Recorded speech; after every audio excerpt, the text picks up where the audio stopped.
नमो तस् भगवतो अरहतो सम्मा संबुद्धस्स।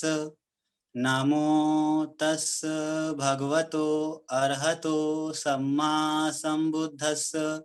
नमो तस् भगवतो अरहतो सम्मा संबुद्धस्स। ब्रह्मिंद देविंद नरिंद राजं बोधि सुबोधि करुणा गुणगं पय्यापदि पज्जलितं ज्वलन्तं वन्दामि बुद्धं भवपारतीर्णं। वन्दामि बुद्धं भवपारतीर्णं।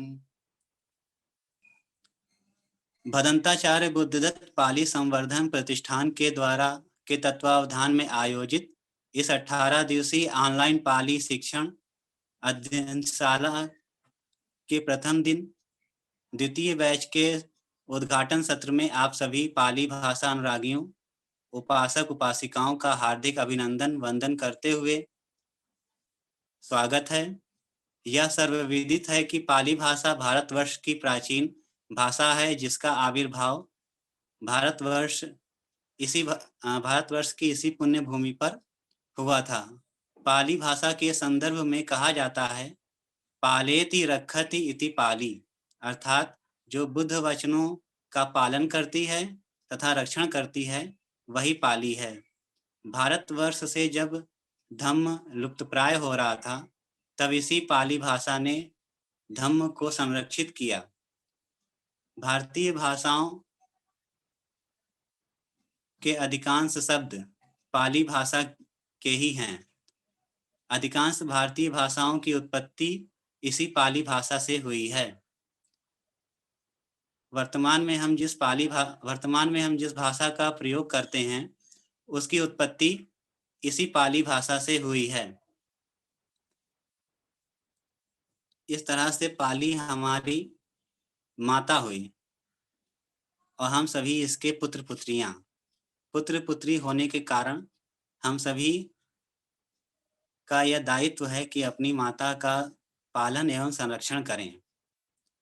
वर्तमान में भारतवर्ष में पाली भाषा के 3 रूप देखने को मिलते हैं। पहला अकादमिक पाली, अर्थात विश्वविद्यालयों में अध्ययन अध्यापन हेतु प्रयुक्त होने वाली पाली। दूसरी विहारीय पाली, जिसके अंतर्गत विहारों में पूज्य भंते जी द्वारा त्रिपिटकीय सूक्तों का पाठ किया जाता है। और तीसरी सामाजिक पाली, अर्थात समाज में परस्पर वार्तालाप के समय प्रयुक्त होने वाली पाली। इनमें से प्रथम 2 पाली रूप अर्थात अकादमिक पाली तथा विहारीय पाली का प्रयोग भारतवर्ष में अधिक देखने को मिलता है, किंतु सामाजिक पाली का प्रयोग समाज में नगण्य है। प्राचीन काल में पाली एक जनभाषा थी। सामान्य व्यक्ति पाली भाषा में ही बातचीत करता था। उसी जनभाषीय पाली को पुनः प्रचारित एवं प्रसारित करना इस 18 दिवसीय ऑनलाइन पाली शिक्षण अध्ययनशाला का प्रमुख उद्देश्य है। सामान्य बोलचाल की भाषा में पाली भाषा का प्रयोग कैसे किया जाता है, इसका अध्ययन इन 18 दिनों में किया जाएगा। इस कार्य हेतु इस बैच में कुल 6 शिक्षक नियुक्त किए गए हैं, जो कि 3-3 दिन आप सभी को पढ़ाएंगे। प्रथम 1 तारीख से 3 तारीख तक पूज्य सामणेर शुभम चित्त जी, 4 से 6 तारीख तक डॉक्टर इंदु डिमोलिया जी, 7 से 9 तारीख तक डॉक्टर कृष्णा कुमारी जी, 10 से 12 तारीख तक डॉक्टर धीमान मुकेश मेहता जी, 13 से 15 तारीख तक धीमान अविनाश वर्मन जी, 16 से 18 तारीख तक मेरे यानी राजेश राज गौतम द्वारा शिक्षण कार्य किया जाएगा। अधिक समय ना लेते हुए मैं स्वागत कथन हेतु धीमान अविनाश वर्मन से सादर अनुरोध करता हूं कि वे आएं और स्वागत कथन करें। धीमान अविनाश वर्मन जी। हाँ, दोनों विद्वान जन यहाँ नहीं है। हम मैं स्वयं प्रफुल्ल गढ़पाल ही आज के इस कार्यक्रम में, इस सत्र में पूज्य भंते बुद्धदत्त महाथेरो जी, जो महाबोधि सोसाइटी बेंगलोर से हमारे बीच में जो है इस सभा को समलंकृत कर रहे हैं, अलंकृत कर रहे हैं। तो पूज्य भंते जी का हम यहाँ पर इस कार्यक्रम में हार्दिक अभिनंदन करते हैं, स्वागत करते हैं। इसी तरह से बहुत सारे विद्वत जन और उपासक उपासिकाएं और प्यारे बच्चे इस सत्र में जुड़े हैं। हम सभी का हार्दिक अभिनंदन करते हैं। बहुत बहुत आप सभी का अभिनंदन करते हैं और इस कार्यक्रम से जुड़े रहें और पाली भाषा को सीखें, ऐसा अनुरोध करते हैं। बहुत बहुत साधुवाद। धन्यवाद सर।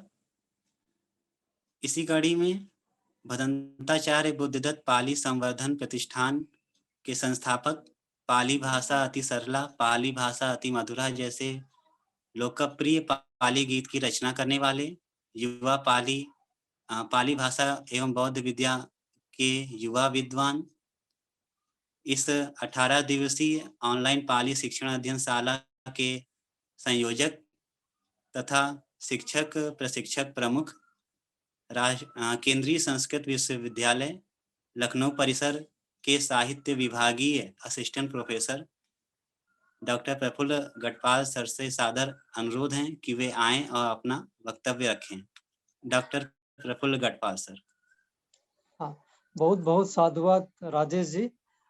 लेकिन मैं अपना वक्तव्य रखने से पहले चाहूंगा कि भंते जी त्रिरत्न वंदना और अपने आशीर्वचन कहे, बाद में मैं कहूंगा, अपनी बात रखूंगा। तो पूज्य भंते बुद्धदत्त महाथेरो जी से सर्वप्रथम हम निवेदन करेंगे कि पूज्य भंते जी, श्रद्धेय भंते जी, पहले त्रिरत्न वंदना और अपना उद्बोधन आशीर्वाद हमें प्रदान करें, तत्पश्चात मैं अपनी बात रखूंगा।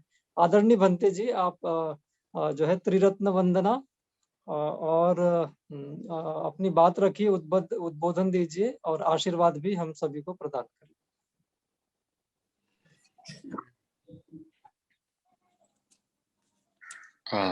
नमो बुद्धाय। प्रफुल्ल जी, मुझे सुन पा रहे हैं? मेरा आवाज आप तो पहुंच रहा है? जी हाँ भंते जी। ओके। नमो तस्सा भगवतो अरहतो सम्मा संबुद्धस्सा। नमो तस्सा भगवतो अरहतो सम्मा संबुद्धस्सा। नमो तस्सा भगवतो अरहतो सम्मा संबुद्धस्सा। सर्वप्रथम मैं भगवान बुद्ध महाकरुणिक तथागत बुद्ध को त्रिवार वंदना करता हूँ, उनके बताए गए धर्म को नमन करता हूँ और पावन भिक्षु संघ को प्रणाम करता हूँ और सभी भंतेगण अगर कोई जुड़ा हुआ होगा तो उनको मेरा मंगल कामनाएं और सभी उपासक उपासिकाएं आपको मैत्री भेजता हूँ महाबोधि सोसाइटी बेंगलोर से। आज काफी एक अच्छा दिन है। आज ये 18 दिवसीय ऑनलाइन क्लास शुरू होने जा रहा है। ये बहुत ही एक खुशी की बात है। हम बहुत प्रसन्न है कि डॉक्टर प्रफुल्ल गढ़पाल जी ने इस पाली प्रचार प्रसार के लिए इतना कुछ कर रहे हैं। उनका जो एफर्ट है, उनका जो मेहनत है, पाली को उजागर करने के लिए, पाली को फिर से एक मूल भाषा बनाने के लिए, ये सबसे एक बड़ी काम हो रहा है इस वक्त इंडिया में। जो पाली परंपरा जो शुरू हो रहा है, ये काफी जोर से आ रहा है और इनमें से प्रफुल्ल गढ़पाल जी का एक प्रमुख अवदान है। कुछ दिन पहले उन्होंने अपना भंते लोगों को भी सिखाए थे। 4 वीक्स का हम लोग क्लास लगाया था, काफी अच्छी तरह से उन्होंने बताए। फिर इस बार आप लोगों के लिए 18 डेज का प्रोग्राम उन्होंने लेके आया है। काफी अच्छी तरह से उन्होंने सिलेबस बनाया है।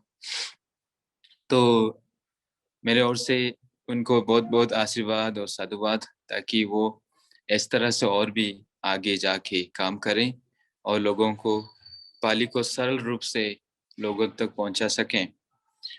तो आज का इस ऑनलाइन का जो क्लास शुभारंभ हो रहा है, उनको हम त्रिरत्न का वंदना के साथ आज शुरुआत करेंगे। हम बुद्ध धम्म संघ को प्रार्थना करूंगा कि ये जो प्रोग्राम है अच्छे से चले और आप लोगों को जो पाली बुद्ध वचन है, पाली भाषा, वो आप लोगों को समझ पाए, समझ के जो है आप लोग पाली में पढ़ सकें, त्रिपिटक को पढ़ सकें और बुद्ध वचन को अपने जीवन में भी लगा सकें। पाली एक ऐसा भाषा है जो कि पपालती रखती थी पाली, जो बुद्ध का वचन को सुरक्षित रूप से बचा के रख के आया है, उसको बोलते हैं पाली। पाली जो है संक्षिप्त में ऐसा बोल सकते हैं, पाली बुद्ध वचन को ही बोलते हैं पाली। तो पाली आप लोग जो सीखने जा रहा है, ये एक मामूली भाषा नहीं है, ये जो है बुद्ध का वचन को आप सीख रहे हैं और एक उस वचन में, हर एक वचन में सच्चाई छुप के, उनके अंदर में इतना सच्चाई छुपा के है, जो आप लोग पढ़ेंगे वो परम सुख को प्राप्त करेंगे। इतना शक्ति है बुद्ध वचन में। तो मैं अभी त्रिरत्न को प्रार्थना करूंगा, बुद्ध वंदना, धम्म वंदना, संघ वंदना करता हूँ आप सब लोगों के लिए। और ये क्लास का 18 दिवसीय जो क्लास है वो अच्छा से चले, बहुत फायदा हो लोगों को। इतिपिसो भगवा अरहं सम्मा संबुद्धो विद्याचरण संपन्नो सुगतो लोकविदो अनुत्तरो पुरिसधम्म सारथि सत्था देव मनुष्यानं बुद्धो भगवाति। नमो तस्स सम्मा संबुद्धस्स। ये च बुद्धा अतीता च ये च बुद्धा अनागता पच्युपन्ना च ये बुद्धा अहं वन्दामि सर्वदा नत्थि मे शरणं अन्यं बुद्धो मे शरणं वरं एतेन सच्चवज्जेन होतु ते जय मंगलं उत्तमंगेन वन्देऽहं पादपंसु वरुत्तमं बुद्धेयो घलितो दोषो बुद्धो खमतु तं ममं बुद्धं यावन्निब्बानपर्यन्तं शरणं गच्छामि। स्वखातो भगवता धम्मो संदीठिको अकालिको ये हि पस्सिको उपनयिको पश्चात्तं वेदितव्यो विन्युहिति। नमो तस्स नीयानिकस्स धम्मस्स। ये च धम्मा अतीता च ये च धम्मा अनागता पच्युपन्ना च ये धम्मा अहं वन्दामि सर्वदा नत्थि मे शरणं अन्यं धम्मो मे शरणं वरं एतेन सच्चवज्जेन होतु ते जय मंगलं उत्तमंगेन वन्देऽहं धम्मं च त्रिविधं वरं धम्मे यो घलितो दोषो धम्मो खमतु तं ममं धम्मं यावन्निब्बानपर्यन्तं शरणं गच्छामि। सुपटिपन्नो भगवतो सावक संघो उजुपटिपन्नो भगवतो सावक संघो न्यायपटिपन्नो भगवतो सावक संघो सामीचिपटिपन्नो भगवतो सावक संघो यतितां चत्तारि पुरुषयुगानि अट्ठपुरुष पुद्गला एष भगवतो सावक संघो आहुनेयो पाहुनेयो दक्षिणेयो अंजलिकरणीयो अनुत्तरं पुण्यं खेतं लोकस्याति।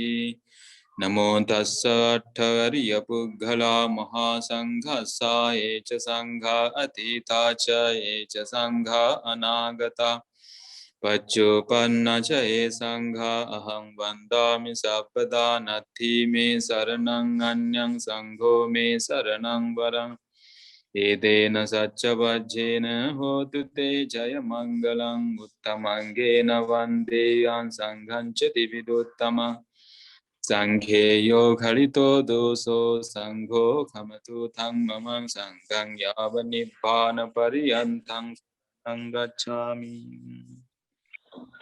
भवतु सर्वमङ्गलं रक्षन्तु सर्वदेवता सर्वबुद्धानुभावेन सदा शुद्धि भवन्तु ते भवतु सर्वमङ्गलं रक्षन्तु सर्वदेवता सर्वधर्मानुभावेन सदा शुद्धि भवन्तु ते भवतु सर्वमङ्गलं रक्षन्तु सर्वदेवता सर्वसङ्घानुभावेन सदा शुद्धि भवन्तु ते अभिवादनशीलिस्सा नित्यं बुद्धा पचायिनो चत्वारो धम्मा वर्धन्ति आयुवन्नो सुखं बलन्ति आयुरारोग्य संपत्ति सग्ग संपत्तिमेव च अथो निब्बान संपत्ति मिनाते समिज्जतुति के बुद्धा धम्म संघ को वंदना करते हुए आप सबका ऊपर भगवान बुद्ध का आशीर्वाद रहे, उनका धर्म का आशीर्वाद रहे, संघ का आशीर्वाद रहे। प्रफुल्ल जी जो भी प्रयास कर रहे हैं आपका प्रयास सफल हो। बहुजन हिताय बहुजन सुखाय के लिए जो आप मेहनत कर रहे हैं इसका सफल हो। सब लोग का घर घर में पाली भाषा लोग जाने और पाली भाषा सीखें और पाली भाषा में बातचीत भी करें। हमारे पूज्य गुरु जी आचार्य बुद्धरखित बनते का भी वही सपना था। वो बहुत बड़ा विद्वान थे पाली साहित्य के। पाली जो है एक क्लासिकल लैंग्वेज की तरह पढ़ाई करना तो है ही। पाली जितना पॉपुलर होगा उतना हमारे देश के लिए, हमारे लोगों के लिए उतना अच्छा है। तो इसलिए बहुत खुश है कि आप ऐसा कुछ कर रहे हैं, बहुत बड़ा काम कर रहा है। तो माँ भगवती बेंगलुरु की ओर से आपको बहुत बहुत बधाई है, बहुत बहुत धन्यवाद है और सब उपासक उपासिकाओं के लिए मंगल महता है। इसी के साथ मैं ये दो शब्द को यहीं पे समाप्त करता हूँ। नमो बुद्धाय। बहुत बहुत धन्यवाद भिक्षु बुद्धदत्त ठेरो जी। इसी कड़ी में समाज में पाली भाषा को पुनः प्रतिष्ठापित एवं प्रचारित करने के लिए कृत संकल्पित पूजनीय आचार्य डॉक्टर प्रफुल्ल गढ़पाल सर से सादर अनुरोध है कि वे आएं और अपना वक्तव्य रखें। Doctor Prafull Gadhpal sir. बहुत बहुत साधुवाद राजेश जी।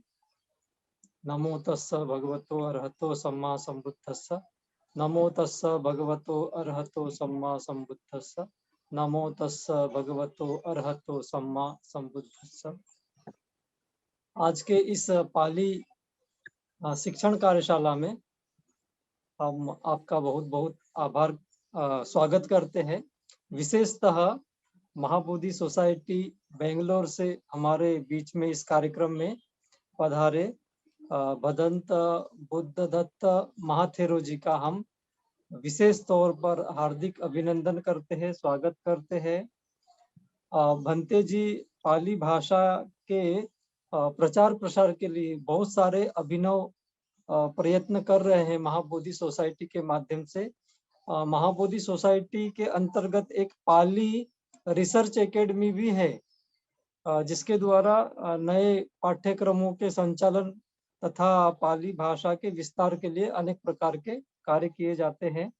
आदरणीय भंते जी के बारे में हम बताना चाहते हैं कि भंते जी ने अभी 26 तारीख को जो बुद्ध पूर्णिमा थी उस दिन भंते जी भदंत बुद्धदत्त महाथेरो जी का धम्मपद जो ओडिया भाषा में अनुदित हुआ है वो लोकार्पित हुआ है। तो इस तरह से उड़िया लोगों के लिए भी धम्मपद अवेलेबल हो, उसका अनुवाद उन तक पहुंचे, ऐसे अनेक महत्वपूर्ण कार्य भंते जी के माध्यम से किए जा रहे हैं। भंते जी स्वयं अंग्रेजी, पाली, हिंदी, कन्नड़, ओडिया इत्यादि भाषाओं में प्रवीण है। तो ऐसे विद्वान भंते जी हमारे समक्ष आए और उन्होंने हम सभी को दो अपने शब्दों से आशीर्वचनों से अनुग्रहित किया। ऐसे भंते जी का हम पुनः पुनः स्वागत करते हैं और भंते जी के प्रति कृतज्ञता भी ज्ञापित करते हैं। इसी तरह हम इस कार्यक्रम से जुड़े हुए समस्त विद्वज्जनों का, उपासक उपासिकाओं का हम स्वागत करते हैं, और स्वागत करते हैं विशेषतः उन प्यारे प्यारे बच्चों का जो इस कार्यशाला के माध्यम से, शिक्षण अध्ययनशाला के माध्यम से पाली शिक्षण प्राप्त करके भगवान बुद्ध की वाणी को, सूत्रों को, गाथाओं को सीखने की ओर प्रवृत्त हो रहे हैं। इसके पूर्व हम देखते हैं कि भारत में जो है पाली शिक्षण का जो है इस तरह से व्यवस्था नहीं होने से हमारे बच्चे वंचित रहे इस अनमोल ज्ञान से।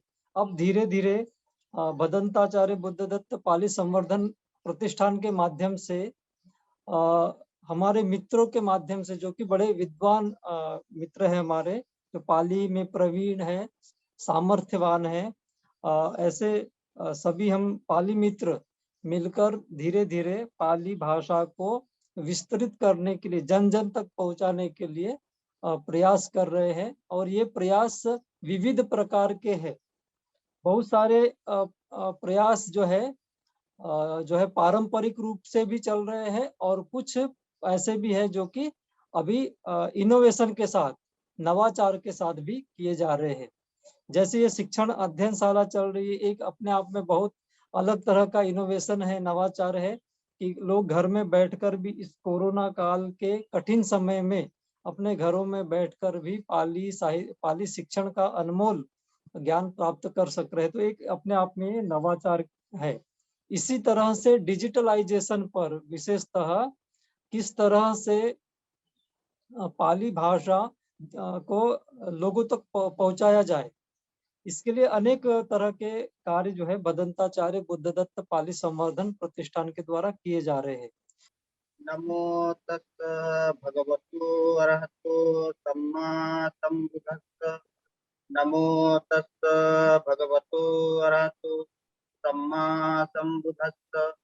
नमो तस् भगवतो अरहतो सम्मा सम्बुद्धस्स। करुणाशीतल हृदयं पय्यापज्योतविहतमोहतमं सनरामरलोकगरुं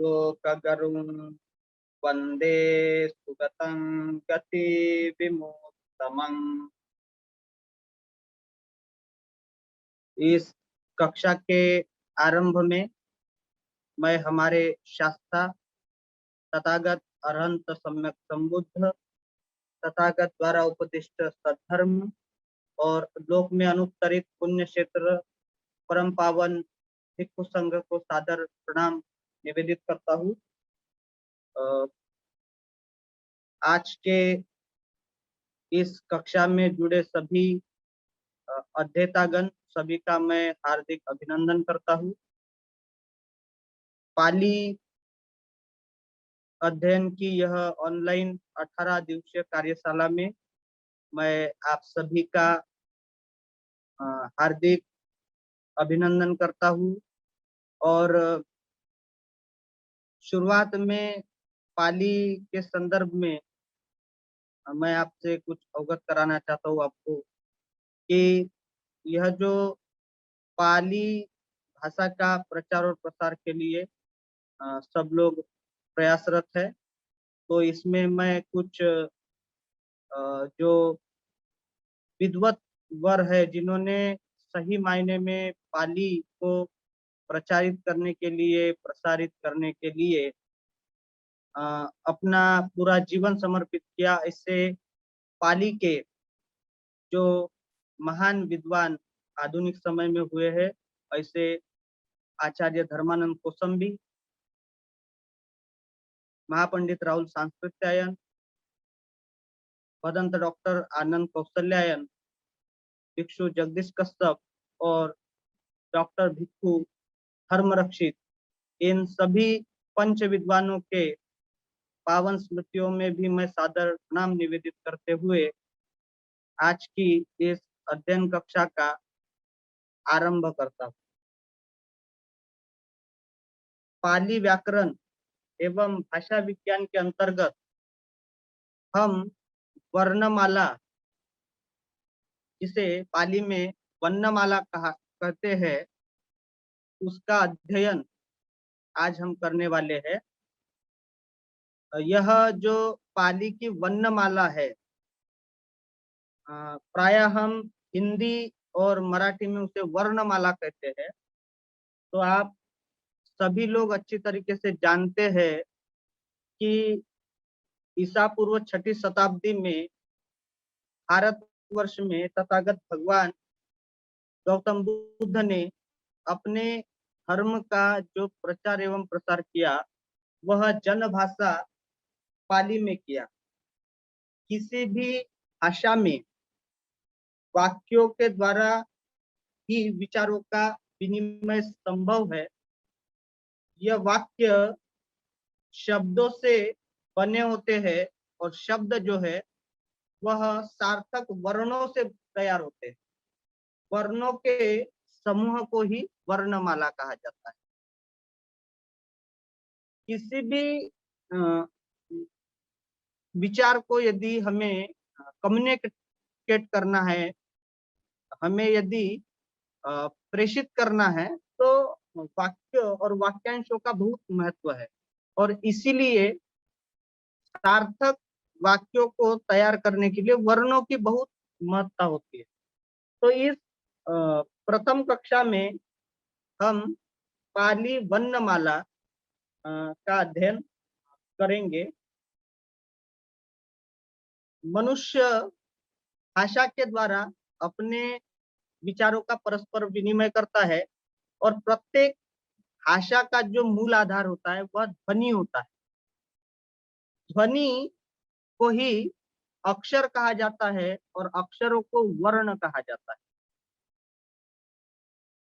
ये जो वर्ण होता है जिसे वर्ण बोलते हैं पाली में, यह वर्ण भाषा की लघुतम इकाई है। आप स्क्रीन पर देख रहे हैं पाली वर्णमाला का जो चार्ट है वो शेयर किया गया है। तो ये जो वर्णमाला है, पाली की वर्णमाला, इसमें प्रायः हमें पाली में 2 व्याकरण प्राप्त होते हैं, जिसमें कच्चायन व्याकरण और मोगलायन व्याकरण। तो जो कच्चायन व्याकरण है और मोगलायन व्याकरण है, इनमें क्रमशः 41 और 43 वर्ण प्राप्त है। तो पाली भाषा में मूलतः 8 स्वर होते हैं। स्वर, उसको स्वर बोलते हैं पाली में। तो जो स्वर होते हैं वो 8 होते हैं। जैसे यहाँ स्क्रीन पे देखिए कि ये देवनागरी में हिंदी या मराठी में भी प्रयुक्त है। आप देख सकते हैं कि पहला स्वर है अ, दूसरा है आ, तीसरा है ई, चौथा है ई, पांचवा उ, उ, ए और ओ। ये 8 जो है ये स्वर है। इस प्रकार जो कच्चायन व्याकरण है इसमें ये 8 स्वर प्राप्त होते हैं, किंतु जो मोगलान व्याकरण है उसमें 10 स्वर प्राप्त है। तो मोगलान जो व्याकरणकार है उन्होंने क्या किया है, ए और जो ओ वर्ण है इसको इसके जो है 2 दीर्घ स्वरों को माना है। तो यहाँ हमें ध्यान रखना होगा कि कच्चायन जो व्याकरणकार है उन्होंने केवल ए और ओ के ह्रस्व स्वरों को माना है। इसलिए यह भेद यहाँ स्पष्ट दिखाई पड़ता है कि कच्चायन व्याकरणकार जो है वो 8 स्वरों को मानते हैं, तो मोगलायन व्याकरणकार जो है 10 स्वरों को मानते हैं। उसके बाद व्यंजन आते हैं जिसके 5 वर्ग है।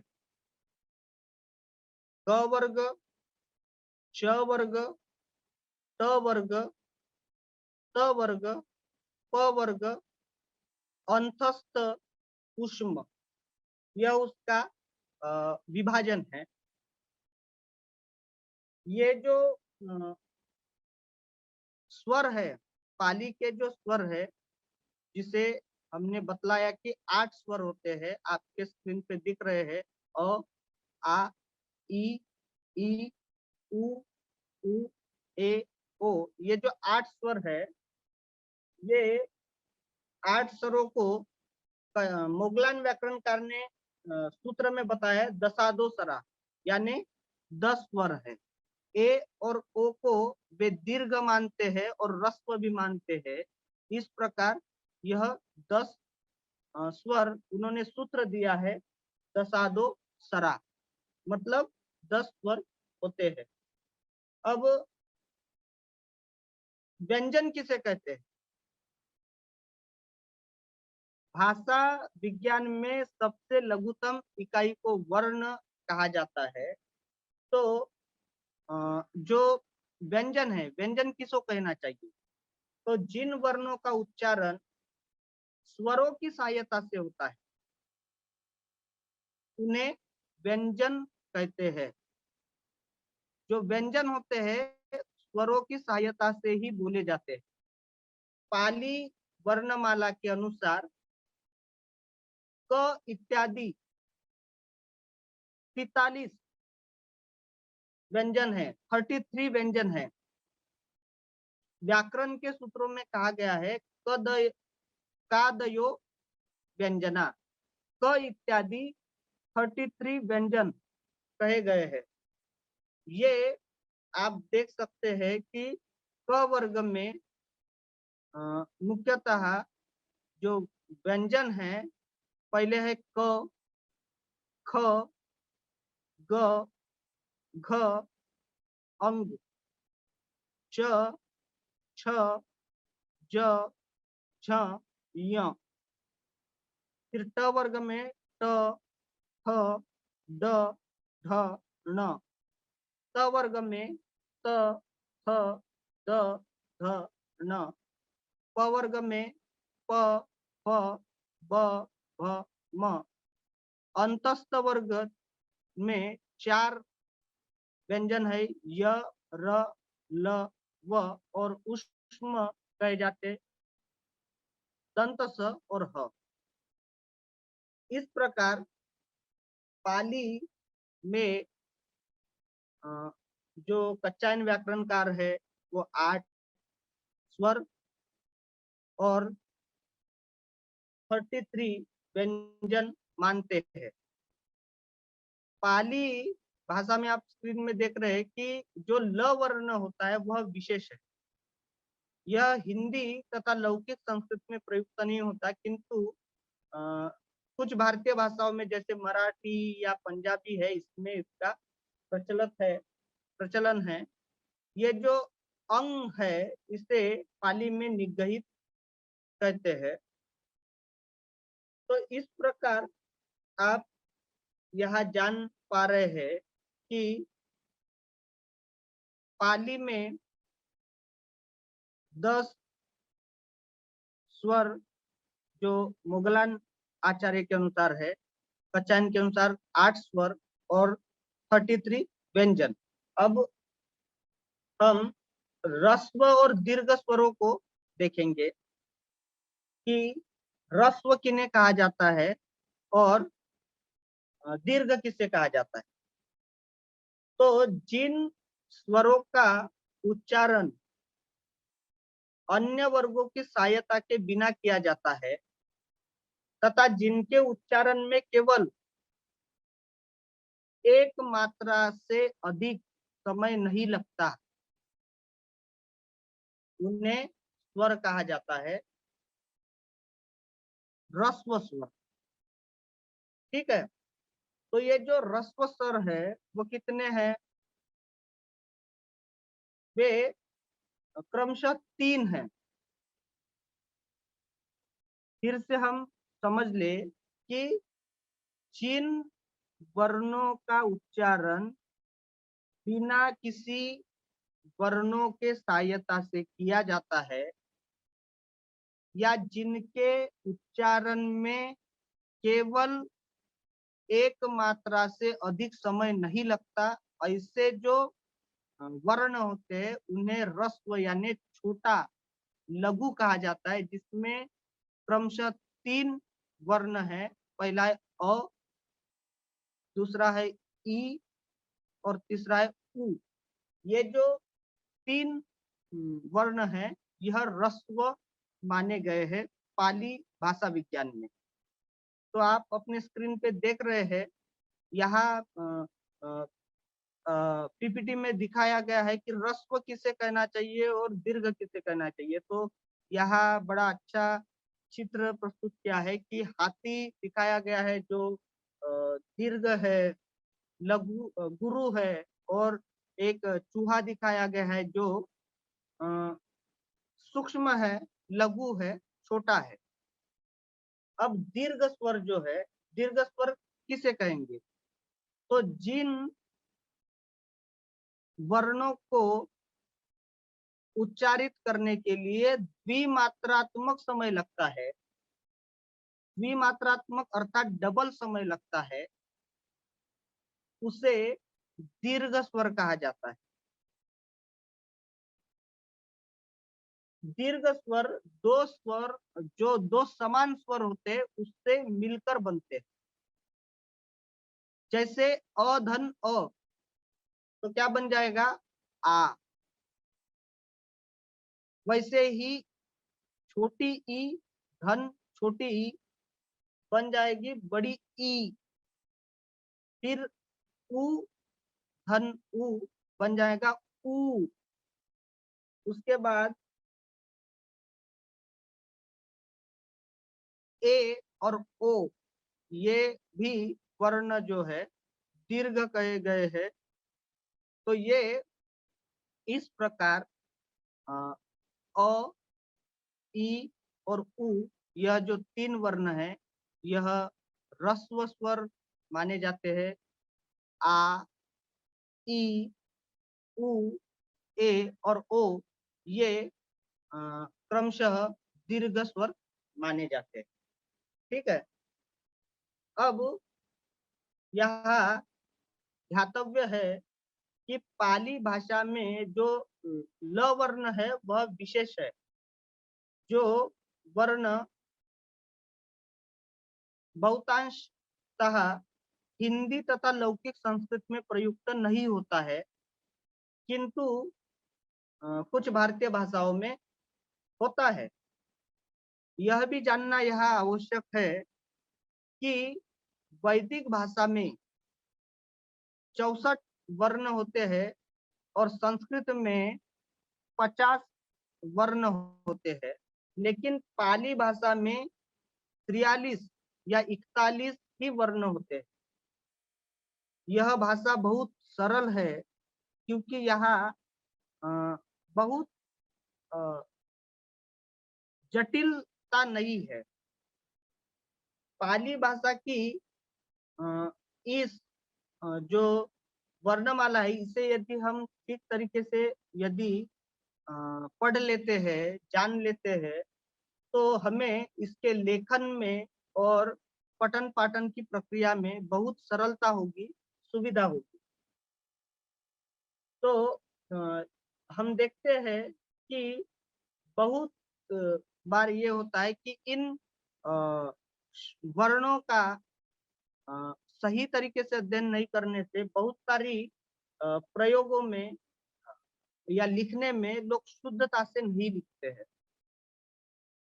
जो कौन सा वर्ण दीर्घ होना चाहिए, कौन सा वर्ग जो है लघु होना चाहिए, गुरु होना चाहिए, इसमें बहुत अशुद्धियां रहती है। तो अब हमको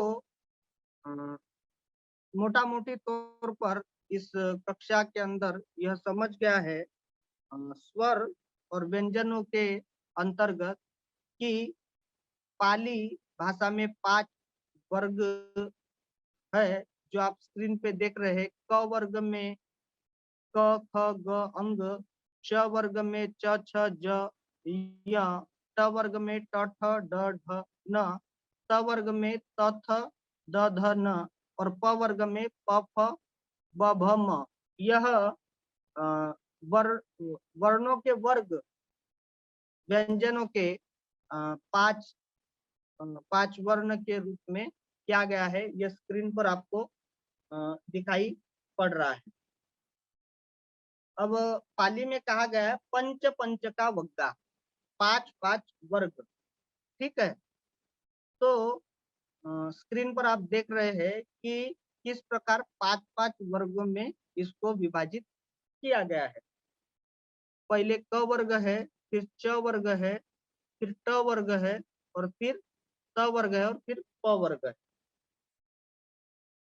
अब हम इसमें देखेंगे कि ये जो वर्ण होते हैं,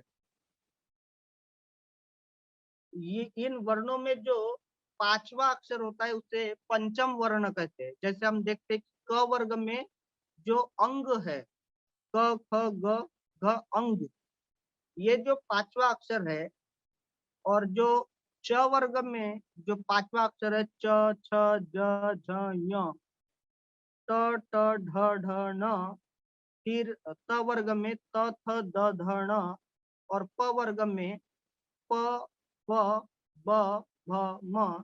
तो ये सभी पांचों के पांचों वर्गों में जो 5वां वर्ण है, क्रमशः अंग, ञ, ण, न और म, इन वर्णों को अनुनासिक वर्ण कहा जाता है। अब इसे अनुनासिक वर्ण क्यों कहते हैं? तो इसका जो उच्चारण स्थान होता है वो नासिका से होता है।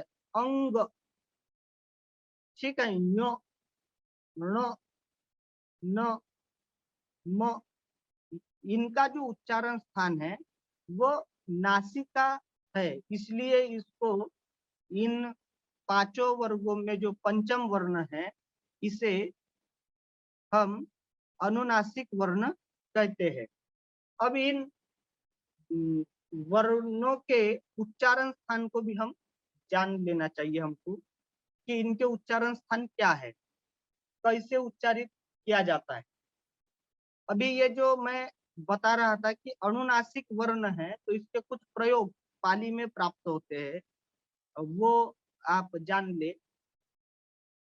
जैसे अंग, दंड, दंत, अम्ब इत्यादि जो शब्द है, इसमें इन अनुनासिक वर्णों का प्रयोग किया है। और हमें यह सदैव ज्ञात रहना चाहिए कि जो अंग होता है वो निगहित होता है। अभी इन पांचों वर्णों का जो उच्चारण स्थान है वो हम बताते हैं कि किन वर्णों का स्थान क्या है, उच्चारण स्थान क्या है, कैसे उसका उच्चारण होता है। तो जैसे अ स्वरों में जो अ होता है और आ होता है, इसका जो उच्चारण स्थान होता है वो कंठ होता है। हमारा जो कंठ होता है वो कंठ इसका उच्चारण स्थान है। अ और आ का उच्चारण स्थान कंठ है। और उसी के साथ जो क वर्ग है, हमने अभी व्यंजनों में देखा कि जो क वर्ग है वह क वर्ग का भी उच्चारण स्थान कंठ है। आप बोल के देखिए कभी, तो आपको पता चलेगा कि इसका उच्चारण हमारे कंठ से होता है। जैसे क, ख, ग, ख, अंग, ये जो क वर्ग है, हम जब इसका प्रयोग करते हैं इन व्यंजनों का प्रयोग करते समय हमारे कंठ में प्रेशर होता है, कंठ से उसका उच्चारण होता है। फिर जो तालु है, तालु से जो छोटी ई और जो च वर्ग है, ये इनका उच्चारण स्थान तालु है। और जो य होता है, हमने देखा कि ऊष्म वर्ण में जो य बताया है, यह य जो है वो तालु से उसका उच्चारण होता है। फिर है मूर्धा, मूर्धा से ट वर्ग का उच्चारण होता है। ट वर्ग में क्या आता है? ट, ठ, ड,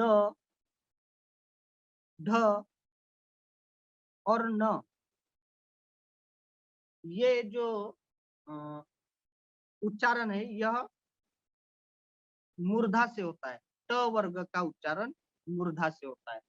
फिर दंत, दांत को हमारे जीवा का स्पर्श होता है, ऐसे उच्चारण होते हैं जिसे दंत कहते हैं। तो दंत त वर्ग के जो 5 वर्ण हैं, त, थ, द, थ, न, ये जो 5 वर्ण होते तथा ल और स, इनका भी उच्चारण स्थान क्या होता है? इनका भी उच्चारण स्थान दंत होता है। दांत, दांत को हमारी जीवा स्पर्श करती है तभी इसका उच्चारण होता है। फिर है ओष्ठ वर्ण। हमारे ओठों को, हमारे ओठ जो है वो बंद होते हैं, उसमें उसका प्रयोग होता है। जैसे हम देखते हैं कि ओष्ठ में क्या है, तो ऊ, बड़ी ऊ, हमारे ओठ उसमें ये हो जाते हैं, उसको ओष्ठ वर्ण बोलते हैं। उसके बाद जो प वर्ग है, प वर्ग के जितने भी व्यंजन हैं वो व्यंजन का उच्चारण स्थान क्या है? ओष्ठ है, जिसमें प, फ, ब, भ और म, ये संपूर्ण जो 5 व्यंजन है वह ओष्ठ इसका उच्चारण स्थान है। तो आप यहाँ समझ गए कि किस प्रकार ये जो स्वर और व्यंजन है इनका किस प्रकार उच्चारण होता है। अब हम बता देते हैं कि कुछ जो व्यंजन है, जो वर्ण है, उनका मिक्सअप होता है उच्चारण। जैसे कंठ और तालु, ऐसे कुछ वर्ण है कि जिसका उच्चारण स्थान कंठ और तालु होता है। जैसे ए और आ, ये जो होता है इनका जो उच्चारण स्थान है वह कंठ और तालु है, दोनों है। फिर जो दंत ओष्ठ है उसमें दंत ओष्ठ में जो व होता है, वह व जो होता है वो उसका उच्चारण स्थान होता है। फिर जो कंठ और ओष्ठ है उसका ओ और आ, ये जो होता है वो कंठ और ओष्ठ का उच्चारण स्थान होता है इनका। आप पीपीटी में देख रहे हैं कि इसमें अभी शेयर किया है कि किस प्रकार उच्चारण स्थान बताया गया है। फिर मैंने पहले ही बताया कि प्रत्येक वर्ण के, प्रत्येक वर्ग के जो पंचम वर्ण है वो अनुनासिक कहे गए हैं। तो जैसे अंग, ञ, न, न और म, इनका जो उच्चारण होता है वह नाक से होता है, तो इसीलिए उसे क्या कहते हैं? अनुनासिक वर्ण कहते हैं। तो इस प्रकार आपने देखा, यहाँ हमने शेयर किया है कंठ, तालु, मूर्धा, दांत, ओष्ठ, ओष्ठजा, नासिकजा, कंठ तालुजो और कंठोष्ठो, दंतोष्ठो, ये जो उच्चारण स्थान है यह वर्णों के उच्चारण स्थान माने गए। तो इस प्रकार इसका क्या होता है, इस प्रकार इसका उच्चारण होता है। यह पीपीटी में आप देख रहे हैं। उसके बाद कुछ हम शब्द का परिचय करेंगे। इसमें शब्दों का परिचय करेंगे कि वर्णों के अनुसार शब्द कैसे है। स्वर और व्यंजन में हम कुछ शब्दों का प्रयोग करेंगे। तो जैसे अ है, तो अ में हम देखेंगे पाली में शब्द अम्बफल। अ है तो अ में अम्बफल। आ है तो आ में आसंदी। उसके बाद ई है तो ई में इला। फिर बड़ी ई है तो इसमें ईसा। ठीक है। ऊ है तो ऊ में क्या है, ऊ में उलुको। ऊ वर्ण में उलुको। उसके बाद बड़ा ऊ में उरु। जो बड़ा ऊ है उसमें उरु। फिर ए है, ए में एड़को। ओ है उसमें ओठो। व्यंजनों में क में क से कमलंग यानी कमल का पुष्प। ख में खजूरी। ग में गजो। घ में घरणी। च में चक्कंग। छ में छतंग। ज में जंबीरंग। झ में झल्लिका। य में याणी। ये आपके सामने दिखाया जा रहा है, ये मैं पढ़ भी रहा हूँ, आप देख सकते हैं स्क्रीन में। फिर उसके बाद त में टंक। थ में हाणंग। उसके बाद त में तथागतो। थ में हविका। द में दप्पनो। ध में हजो। न में नकुलो।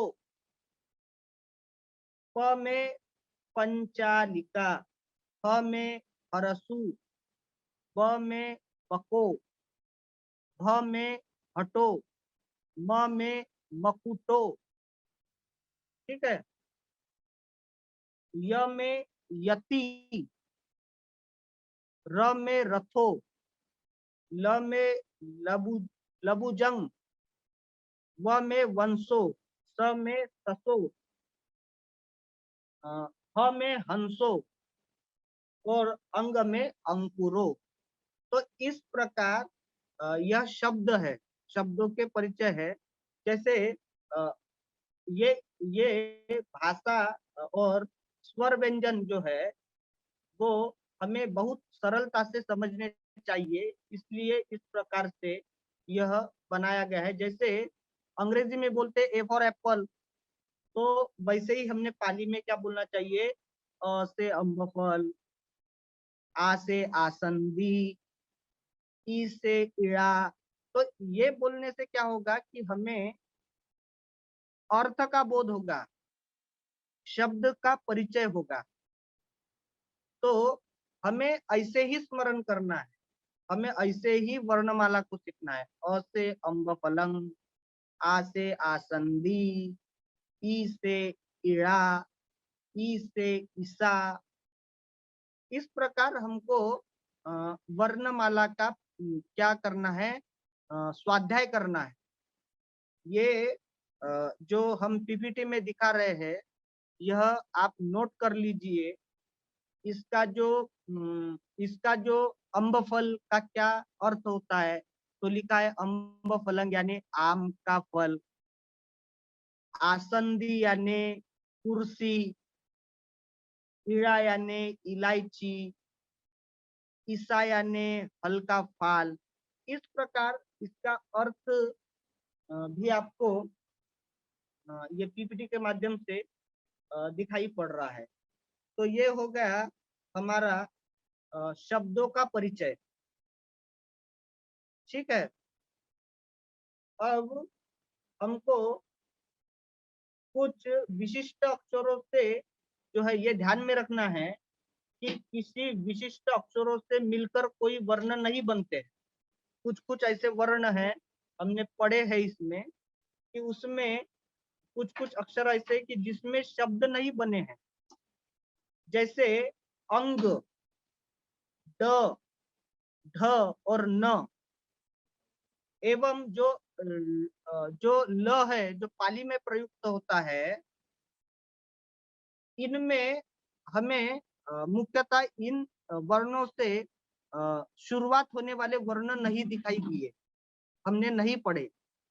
तो इनका जो प्रयोग होता है वो अन्य जगह पर होता है, जैसे पंकजं। ठीक है, जो अंग वर्ण है, जो अनुनासिक वर्ण है, इसका प्रयोग किसमें हुआ है? पंकजं। तो इसमें अंग का प्रयोग हुआ है। जैसे अड्ढो, ड का जो प्रयोग है, सॉरी ढ का जो प्रयोग है उसमें हुआ है। फिर है खड़ंग, खड़ंग में ण का प्रयोग हुआ है। उसके बाद दलहंग, इसमें र का प्रयोग हुआ है। ऐसे ये जो वर्ण है, ये अनुनासिक वर्ण है, जिनसे किसी भी शब्द का आरंभ नहीं होता, उनका प्रयोग हमें यत्र तत्र पाली में दिखाई देता है। अब हमको स्वरों का ज्ञान हो गया है कि कच्चायन व्याकरण के अनुसार 8 स्वर, मोगलान के अनुसार 10 और 33 व्यंजन पाली में होते हैं। इतना तो हमें अभी मोटा मोटी ज्ञान हो गया है। अब हमको क्या करना है? वर्ण का तो हमें ज्ञान हो गया है। अभी जो संयुक्ताक्षर है उसका प्रयोग कैसे होगा? संयुक्ताक्षर यानी किस जो व्यंजन और स्वर को मिलाकर संयुक्ताक्षर बनते हैं, तो उसका प्रयोग कैसे हम कर सकते हैं, इसको हम देखेंगे। जैसे क धन अ मिलके बना है क। ठीक है, क धन अ मिलके बना है क। क धन आ मिलके बनता है का। ठीक है, वैसे ही क धन ई तो बनती है छोटी की, क धन ई यानी की। क धन बड़ी ई, उसमें बनता है की, बड़ी की। उसके बाद क धन उ, उसमें बनता है कु। उसके बाद क धन कु बनता है कु। क धन ए बनता है के। ये संयुक्ताक्षर हम बता रहे हैं। शायद पीपीटी शेयर नहीं हुई है तो आपको उसका ये हो जाता। आज थोड़ा पीपीटी का समस्या है, हमारे द्वारा पीपीटी नहीं बनाया गया, तो सर ही शेयर कर रहे हैं। लेकिन मैं ये बता रहा हूँ कि स्वर और व्यंजनों को मिलाकर जो संयुक्ताक्षर बनते हैं, जैसे हम हिंदी या मराठी की वर्णमाला में बोलते हैं क, का, की, कु, कु, के। तो इस प्रकार ये बना के संयुक्त वर्ण बनते हैं। इस प्रकार यह हर क्या बोलते हैं, प्रत्येक वर्ण में इस प्रकार हम ये बनाते हैं, संयुक्त वर्ण बनाते हैं। अब संयुक्ताक्षरों में और हमको ये देखना है कि जैसे क धन क, उसमें क्या बन गया? वो क हो गया, इसका संयुक्ताक्षर हो जाएगा। इसमें प्रयोग है चक्कं। क धन क, तो उसका एक उदाहरण देते हैं चक्कं। तो इसमें क्या हो गया है? क और क का मेल हो गया है।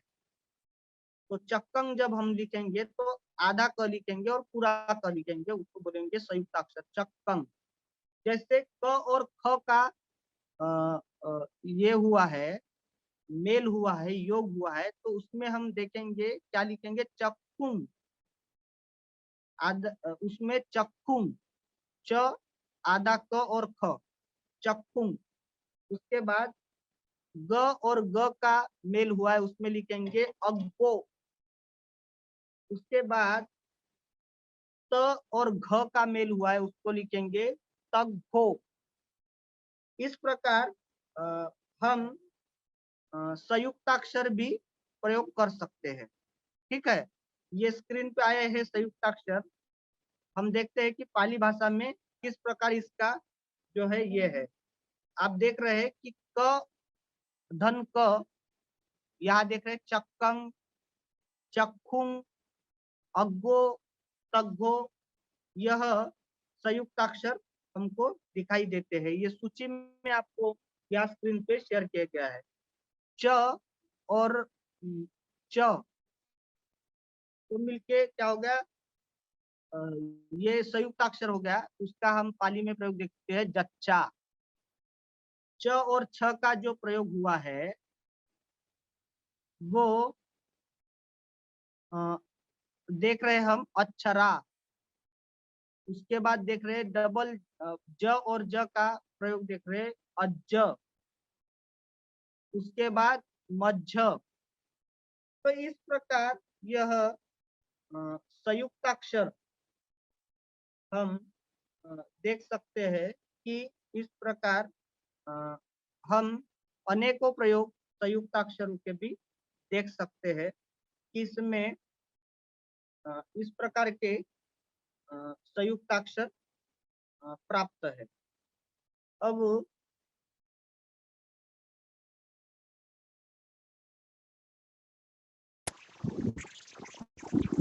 वर्णमाला गीत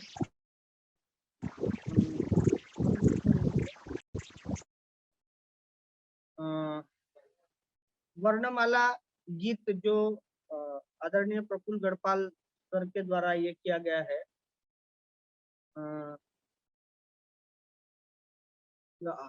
अ आ ई उ ए ओ गच्छति बालको बुद्ध विहारं क ख ग घ अंग पठतिं पालिं मधुरं मधुरं च छ ज झ ञ पाठेति शिक्षिका वन्न गानं ट ठ ड ढ न पठन्ति बाला मंदं मंदं त थ द ध न पठाम अम्भे पाली की गानं प फ ब भ म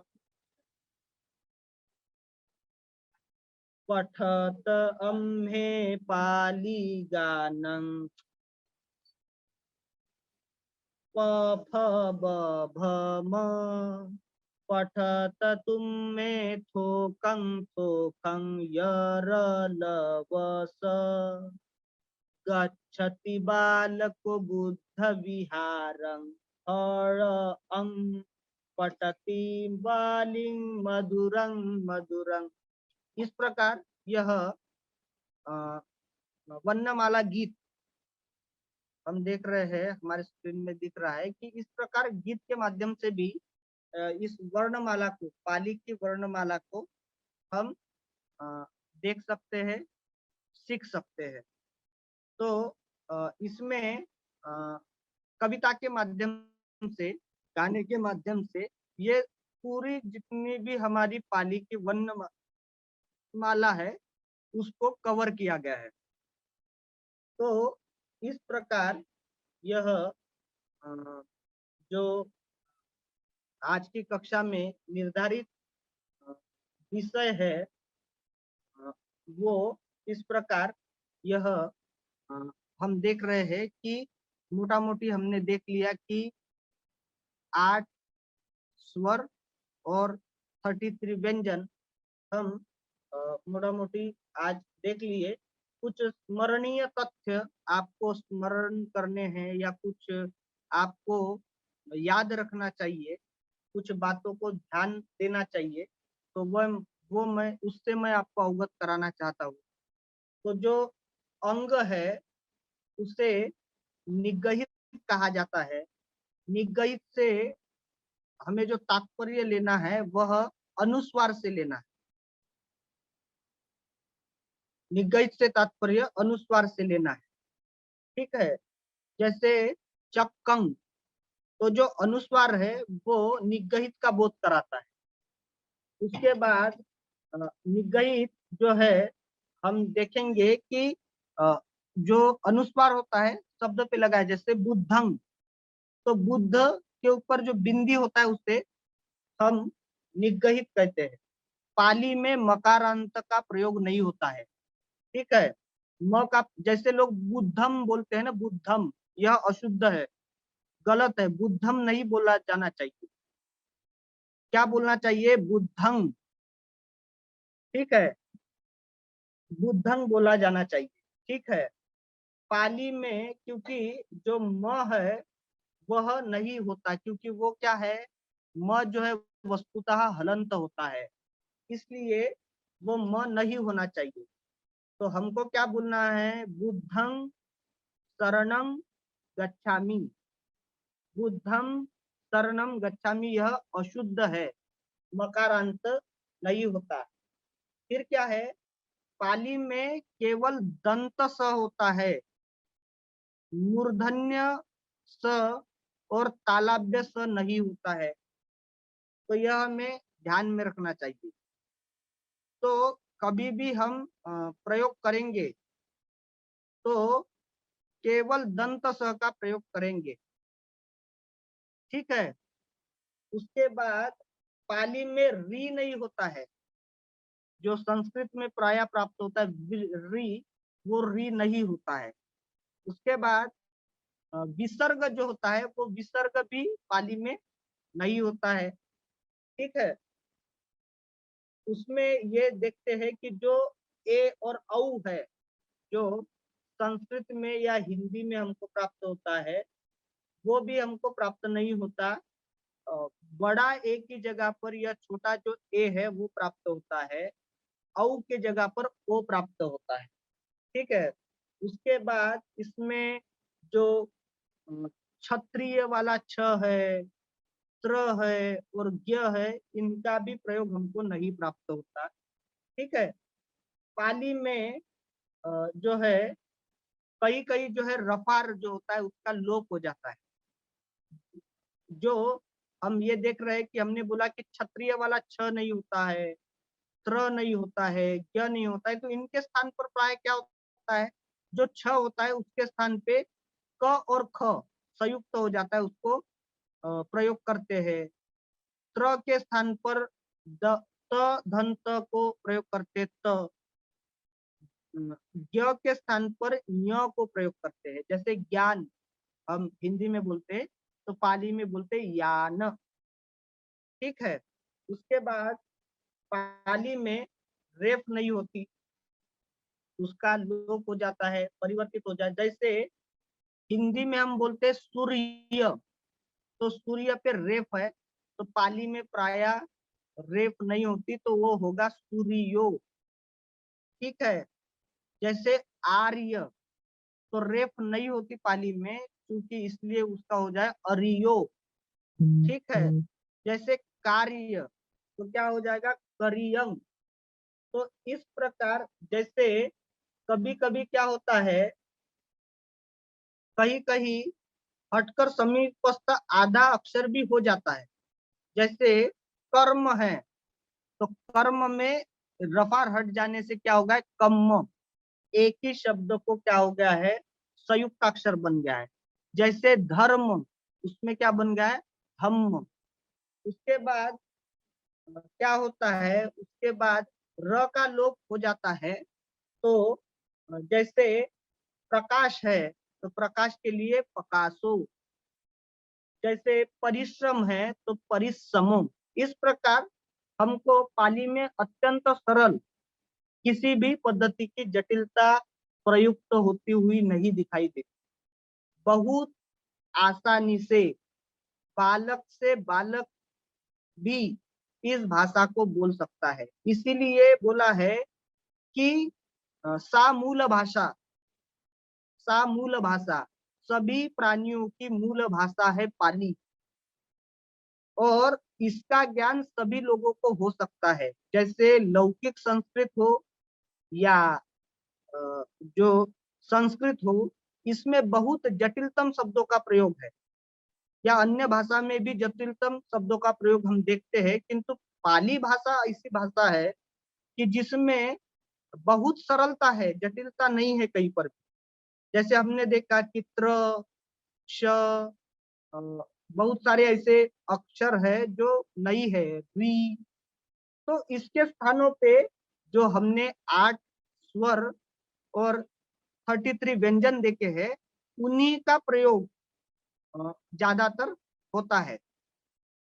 फिर इस प्रकार सारांश में हमको कुछ बातें यह ध्यान में रखनी है। उसके बाद हम संख्या के विषय में आएंगे, संख्या को हम जानेंगे। तो इसमें हम यह आवश्यक है, जान लेना आवश्यक है, इसमें सारांश रूप में हमको यह जान लेना आवश्यक है कि व्याकरण के जो महान वैयाकरणचार्य है आचार्य मोग्गलान, अपने मोग्गलान व्याकरण में ए तथा ओ को भी वर्ण मानते हैं, इसलिए उन्होंने 10 स्वर माने हैं, कच्चायन ने 8 माने हैं। ठीक है, तो उसके बाद अतः हम पूरे समन्वित रूप से जो वर्ण मानते हैं वो 43 मानते हैं।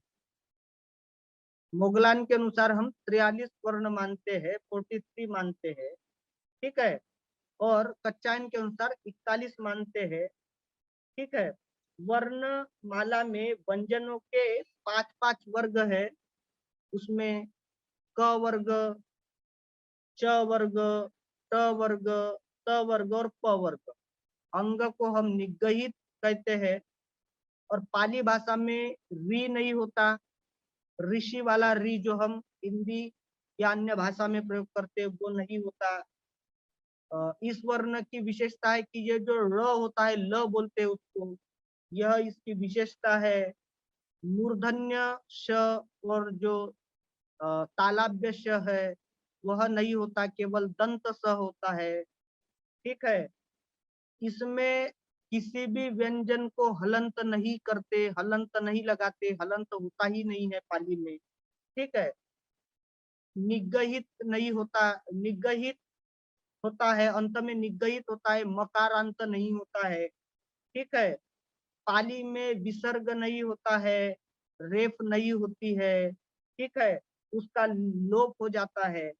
तो इस प्रकार इन स्मरणीय तत्वों को हम स्मरण करें। तो यह मोटा मोटी वर्णमाला का परिचय मेरे द्वारा आपको कराया गया है। यह मेरा अध्यापन का प्रथम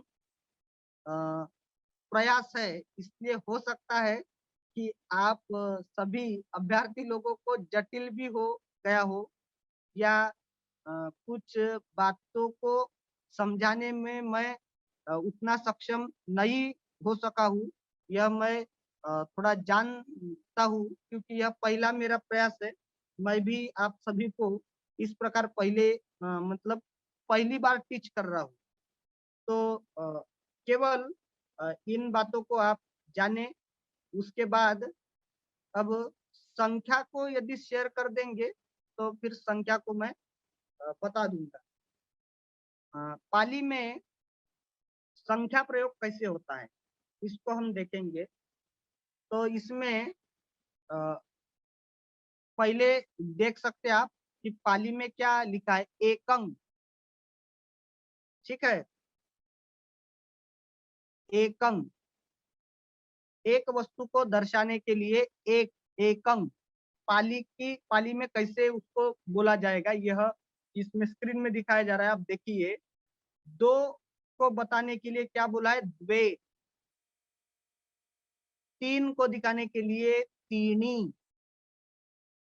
4 को दिखाने के लिए चत्तारी, 5 को दर्शाने के लिए पंच, 6 को दर्शाने के लिए छ, 7 को दर्शाने के लिए सत्त, 8 को दर्शाने के लिए अठ, 9, 10, एकादश, 12 को दर्शाने के लिए 12 या द्वादश भी कहते हैं, 13 को दर्शाने के लिए 13, 14 को दर्शाने के लिए 14, 15 को दर्शाने के लिए पंचदश, 16 को दर्शाने के लिए 16, 17 को दर्शाने के लिए सप्तदश, 18 को दर्शाने के लिए अठादश, उसके बाद 19 को दर्शाने के लिए ऊनविंशति, 20 को दर्शाने के लिए विंशति, 21 को दर्शाने के लिए एकविंशति, 22 को दर्शाने के लिए बाविशति या द्वाविशति भी कह सकते हैं। फिर 23 को दर्शाने के लिए तेविशति, उसके बाद 24 को दर्शाने के लिए चतुर्विशति, फिर 25 को दर्शाने के लिए पंचविशति, 26 सत्तविशति, 28 एकोनत्रिंशति, 30 एकत्रिंशति, 32 तेत्रिंशति, 34 पंचत्रिंशति, 36 सप्तत्रिंशति, अठत्रिंशति, एकोनचालीसति, 44। इस प्रकार हम देख रहे हैं, स्क्रीन पे सब लोग देख पा रहे हैं, यह अभ्यास का विषय है, स्वाध्याय करने का विषय है। हम देख रहे हैं कि 144, 244, 344, 444, 544, 644, 744, ठीक है। इसके बाद 844, एकोनपचासा, पंचासा, एकपचासा, द्विपचासा, त्रिपंचासा, ठीक है, त्रिपंचासा, चतुपंचासा, पंचपंचासा, पंचपंचासा, छपंचासा, सप्तपंचासा, अठपंचासा, एकोनसठी, 60, 61, 62, 63, 64, 65, 66, 67, 68, 69, 70, 71, द्विसप्तति, 33, 34, पंचसप्तति, 66, सप्तसप्तति, 68, 79, 80, 82, 83, 84, 85, 86, 87, 88, 89, 90, 89, 92, 93, 94, 95, 96, 97, 98, 69 और 70। इस प्रकार 100 तक गिनती पाली में आपके स्क्रीन पर आप सभी को दिख रही है। इस प्रकार पाली में संख्या होती है।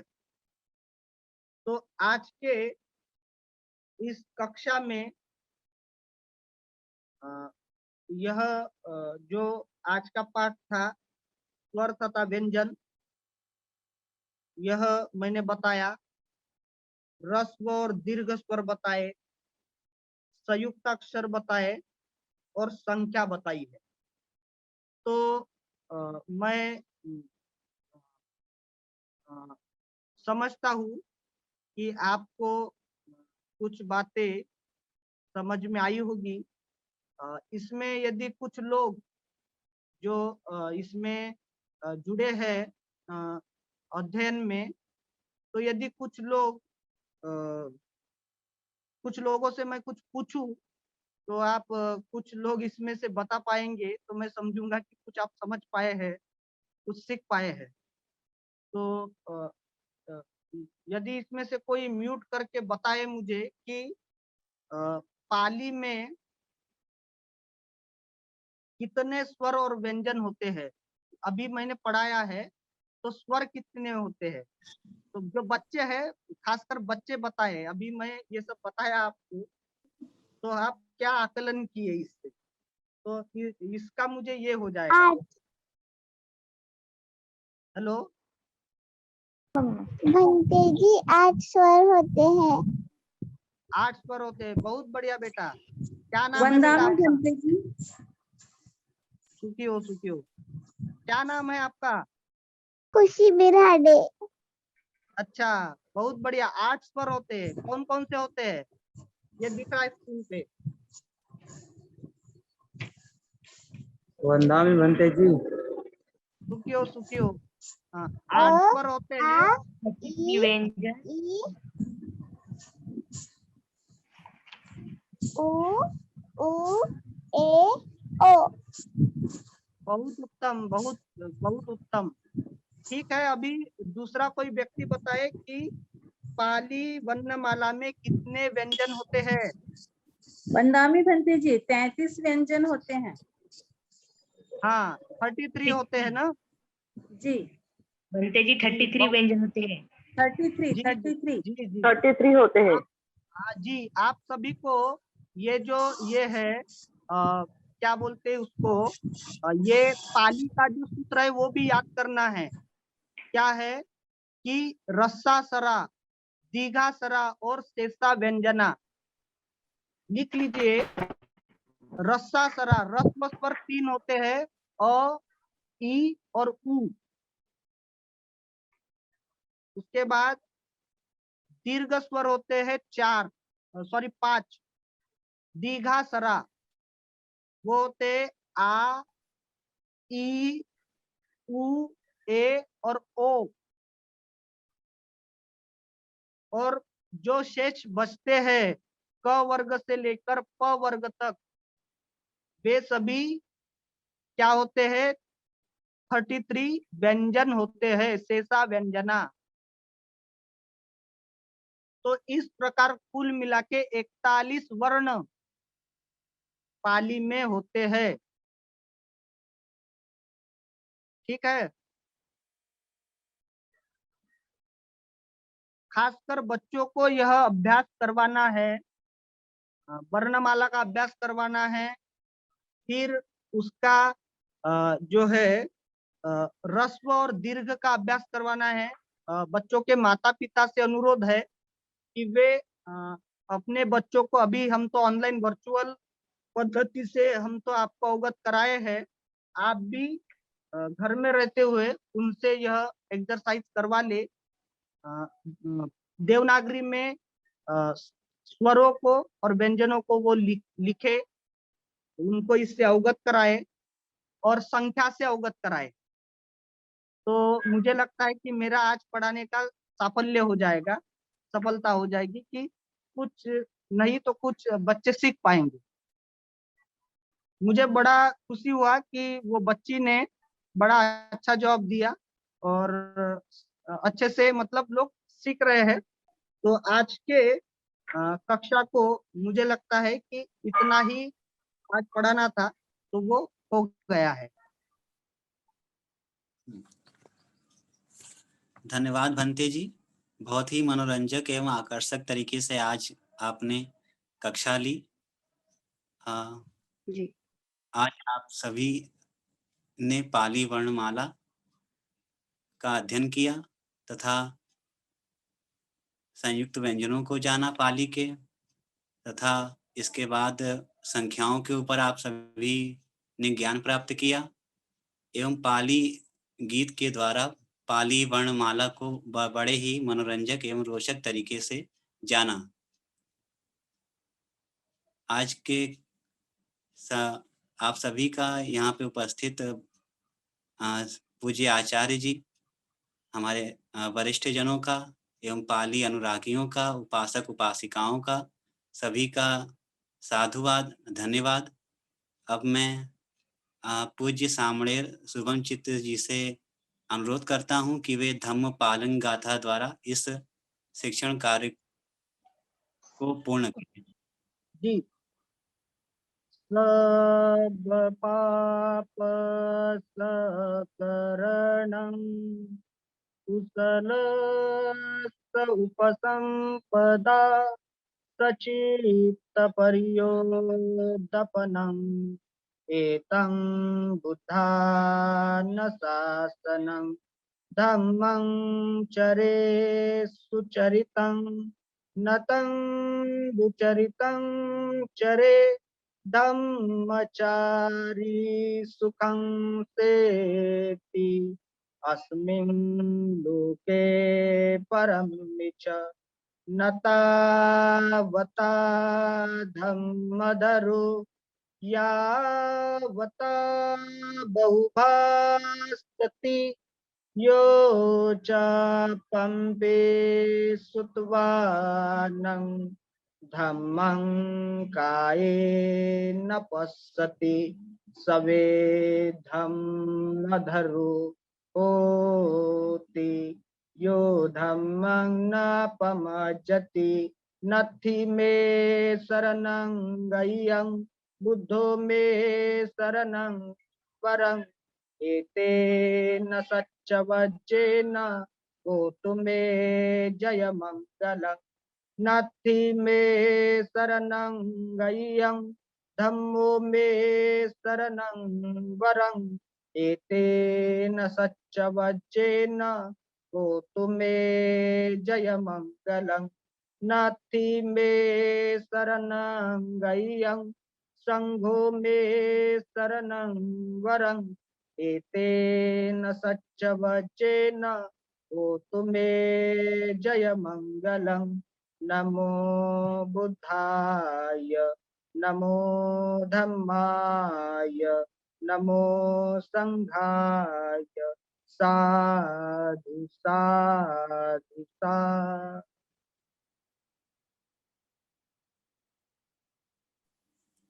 आप सभी का बहुत बहुत धन्यवाद।